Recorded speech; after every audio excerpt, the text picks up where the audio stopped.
Hey, everybody. I know Valentine's Day has come and gone, but for those of us who absolutely adore our spouses, it's every day.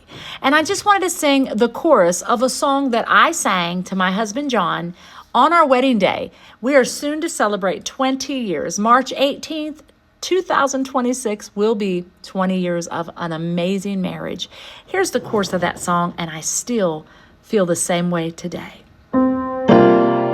I see Jesus in your eyes, and it makes me love you.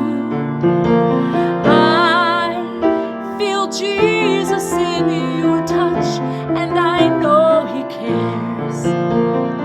I hear Jesus in your voice, and it makes me listen. And I trust you with my love because you're His.